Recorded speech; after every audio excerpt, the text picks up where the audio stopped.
A group of friends are playing a game that involves rolling a standard six-face die on a table. The table is covered with a black and white striped tablecloth, and one friend notices that, in approximately 1/3 of the tosses, the die ends up lying within a single stripe. We're going to develop a mathematical model that may help explain this observation, taking into consideration that the width of each stripe is about twice the side length of the die. In this problem, we are going to assume that the table is flat and that the dice are not fixed.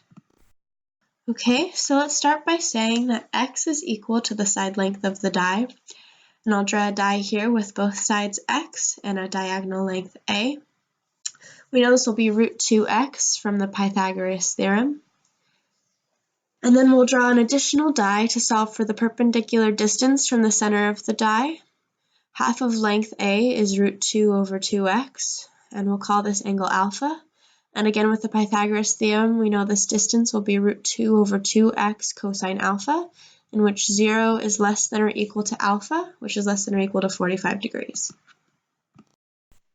Okay, and now we are going to look at the stripes on the tablecloth. So we're going to call the length of each stripe 2x because it was given that the stripe is twice the length of the die, which we are calling x. From our work on the previous page, we can make root 2x cosine alpha the perpendicular distance of the die to the direction of the strip. And then using this, we can then calculate how far along one strip the die can travel before it enters into the second strip.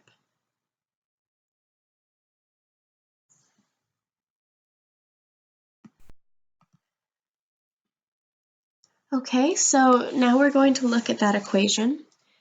The distance the die will be able to travel along one strip before entering the second strip will be the length of the strip minus the perpendicular distance of the die, which is equal to 2x minus root 2 cosine alpha times x. The die will then be able to travel its perpendicular distance across two strips before entering one as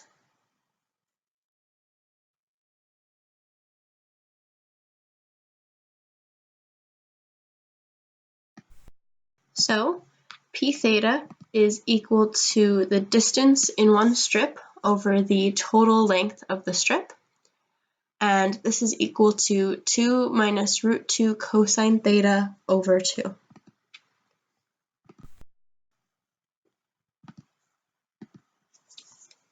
Okay, so as the die can land at any alpha, which you may recall from one of our first diagrams, that alpha is the angle between the center of the die and any corner of the dice, where 0 is less than or equal to alpha, which is less than or equal to 45 degrees. From here, we need to find the mean probability of the die landing in one single stripe.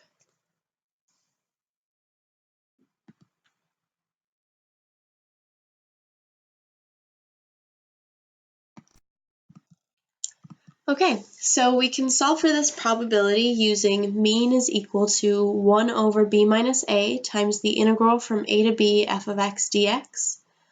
Using this, we get that the mean probability is equal to 1 over pi over 4 minus 0 times the integral from 0 to pi over 4 of p theta d theta, which is equal to 4 over pi times the integral from 0 to pi over 4 of 1/2 times 2 minus root 2 cosine theta d theta, which is equal to 2 over pi times the integral from 0 to pi over 4 of 2 minus root 2 cosine theta d theta. This is equal to 2 over pi times 2 theta minus root 2 sine theta from 0 to pi over 4, which is equal to 2 over pi times pi over 2 minus 1 minus 0. This is equal to 1 minus 2 pi, which comes to a number that is approximately 1/3, which would explain the observation made by the dice roller's friend in our problem.